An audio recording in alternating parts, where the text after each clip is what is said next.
राम ने वचन दिया था उसको जब कलयुग आ जाएगा,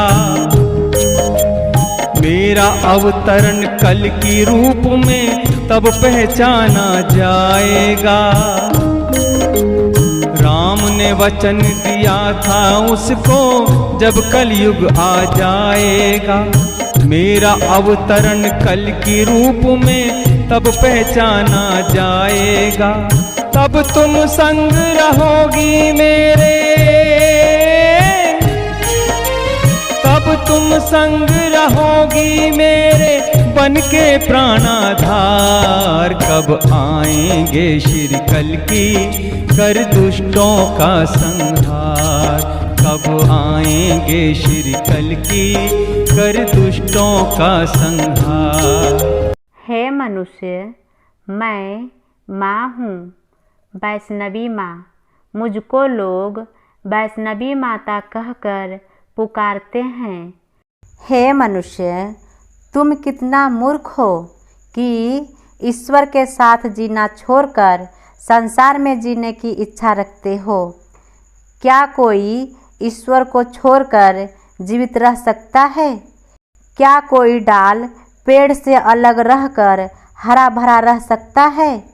अगर यदि तुम अपने परमेश्वर की बात नहीं सुनोगे और उसकी सारी आज्ञाओं को नहीं मानोगे तो सब श्राप तुम पर आ पड़ेगा। धर्मशास्त्र व्यवस्था विवरण अध्याय 28 का श्लोक 15 उल्टा कर देखो। तू अपनी समझ का सहारा न लेना, वरन संपूर्ण मनुष्य ईश्वर पर भरोसा रखना, उसी को स्मरण करके सब काम करना, तब वह तेरे लिए सीधा मार्ग निकालेगा। धर्मशास्त्र नीति वचन अध्याय 3 का श्लोक 5 और 6 उल्टा कर देखो। मत डर, क्योंकि मैं तेरे साथ हूँ। इधर उधर मत देख, क्योंकि मैं तेरा परमेश्वर हूँ और मैं तुझको दृढ़ करूँगा और तेरी सहायता करूँगा। अपने धर्म से, अपने हाथ से तुम्हें संभाले रहूँगा।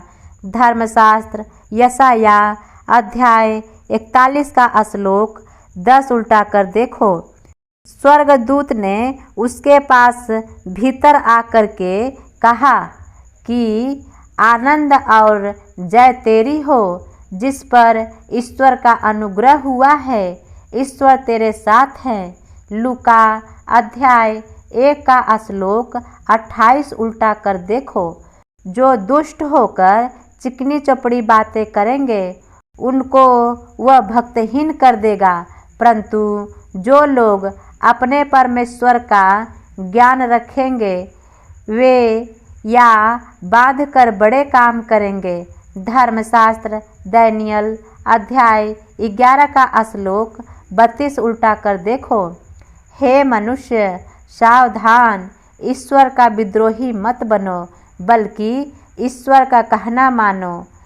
एक मनुष्य जिसका नाम था आदम, उसके एक गलती से पूरे संसार में मृत्यु आई।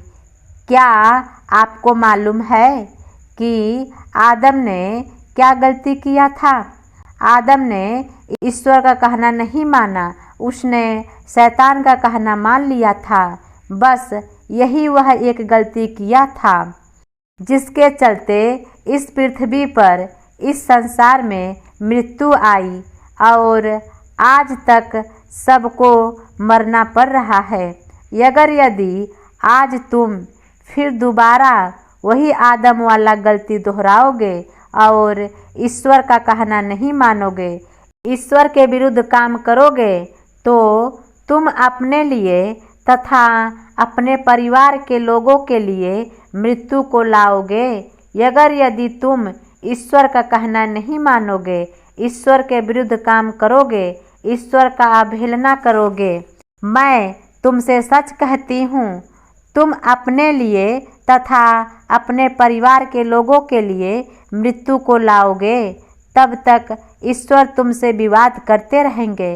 ईश्वर से अलग रहकर तुम जीवित भी नहीं रह सकते हो, तो फिर तुम एक खुशहाल जिंदगी की कैसे कल्पना कर सकते हो।